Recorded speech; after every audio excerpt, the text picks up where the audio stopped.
The Epstein files just claimed another victim. Dubai billionaire Sultan Ahmed bin Sulayem, CEO of one of the world's largest shipping companies, fired. Why? He sent Epstein an email praising a torture video, called it spectacular. But that's not all. Bill Gates caught lying about just a few dinners. Harvard's former president helped Epstein raise millions. And Prince Andrew? The palace is panicking. Welcome to Political Pulse Daily. The Epstein files are exploding. Let's break down every bombshell.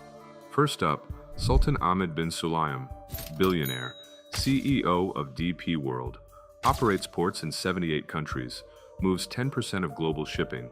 Yesterday, the files revealed this email from February 2008. Dear Jeffrey, the video you sent was spectacular. My staff and I watched it multiple times. Truly remarkable. What video? A torture video. Epstein sent him footage of a business rival being tortured, and Sultan watched it multiple times with his staff and loved it. Within 24 hours, he was out. DP World announced leadership changes. But it's not just about the video. Investigators are now asking, did Sultan use DP World's global shipping network to help Epstein traffic girls across borders? If you control ports in 78 countries, you can move anything. FBI is investigating. More to come. And here's what makes Sultan's case even more disturbing. DP World isn't just any company, it's partially owned by the Dubai government. Sultan was basically a government official running a global empire, which means this scandal doesn't just affect him, it affects Dubai's entire reputation. The UAE leadership is in crisis mode right now, because if Sultan was involved with Epstein, what did the Dubai government know? When did they know it? And here's the logistics nightmare. DP World operates in places like London, Sydney, Vancouver, Santos, in Brazil. If Epstein was using their network for trafficking, that means girls could have been moved through major international ports, customs, immigration, security checkpoints, all bypassed. Because when you control the ports, you control what gets inspected. Investigators are now going back through years of shipping manifests trying to find anomalies. Private flights matching up with cargo shipments, unexplained transfers, girls who disappeared and then showed up in different countries. This could be the tip of a much darker iceberg. But Sultan's not the only one going down. Next, Bill Gates. We covered his STD scandal in a previous video. But new emails just dropped. Gates has been saying for years, I met Epstein a few times for philanthropy. That's it. The files say otherwise. Email from 2011. Gates asks Epstein to arrange a meeting with the Nobel Prize committee. He wants to win a Nobel Peace Prize. Epstein responds, I'll make it happen, you'll owe me. Gates was using Epstein as a fixer, to win awards, to make introductions, to open doors. Email from 2013. Gates invites Epstein to his home in Seattle, multiple times. Just a few dinners? Try dozens of meetings, but here's the worst part. Email from 2014. Gates tells Epstein, quote, you have excellent taste. The girl you introduced me to was delightful. The girl. Melinda Gates filed for divorce shortly after these emails surfaced in 2021.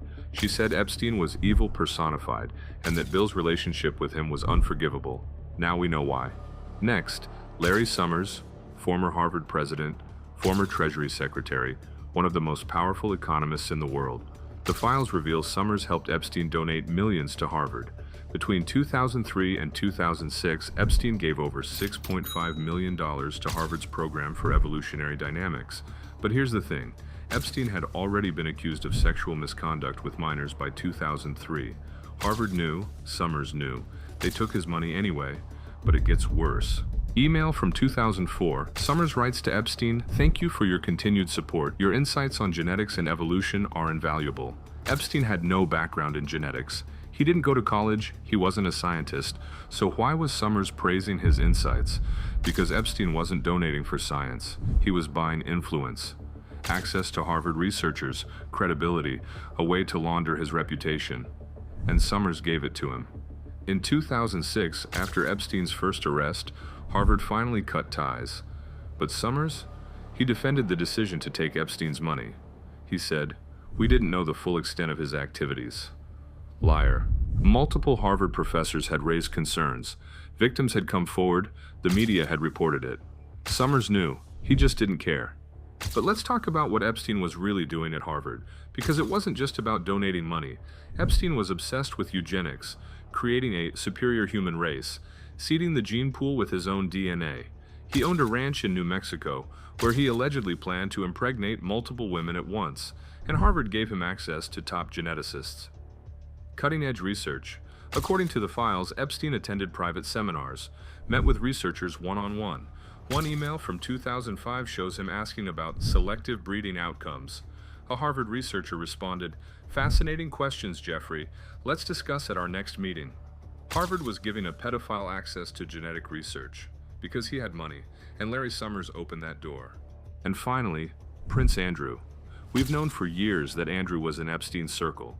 The photo with Virginia Giuffre, the Newsnight interview disaster. But the new files have Buckingham Palace in full panic mode. Email from 2010. Epstein writes to Ghislaine Maxwell, "Andrew is asking for another introduction. Same age as last time. He'll be in New York next week." Same age as last time. Investigators believe same age refers to underage girls. Another email from 2011. Andrew thanks Epstein for the hospitality and says, "I'll see you at the island in December." Andrew visited Epstein's island multiple times, even after Epstein's 2008 conviction. But the palace keeps saying Prince Andrew had no knowledge of Epstein's crimes. Then why did he keep going back? The palace is now reportedly considering stripping Andrew of his remaining titles. King Charles is furious. The royal family's reputation is in free fall. And Andrew, he's hiding. So let's connect the dots. Sultan Ahmed bin Sulayem, Bill Gates, Larry Summers, Prince Andrew. What do they have in common? Power, wealth, access. They're not just random rich guys, they're CEOs, former presidents, royalty. They run things, control things, shape the world. And they were all in Epstein's pocket. Sultan used Epstein's network to expand DP World. Gates used him to win awards and meet women. Summers used him to fund Harvard. Andrew used him for, well, we know what Andrew used him for. This is how power works. Epstein wasn't just a pedophile, he was a broker. He connected powerful people, gave them access, made their problems disappear. And in return, he owned them. Blackmail, leverage, control. That's why so many of them are falling now. Because the files are exposing everything. Sultan's gone, Gates is exposed, Summers is under investigation, Andrew's in hiding. But here's the scary part.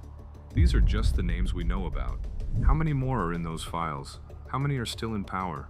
Bottom line, the Epstein files dropped more bombshells this week. A Dubai billionaire fired for watching torture videos. Bill Gates caught lying about his relationship with Epstein. Larry Summers exposed for helping Epstein buy Harvard. Prince Andrew's island visits confirmed. And this is just the beginning. At Political Pulse Daily, we're covering every name as these files continue to drop. Subscribe, turn on notifications, because more heads are about to roll. They thought the files would never come out. They were wrong. And now, the world knows everything.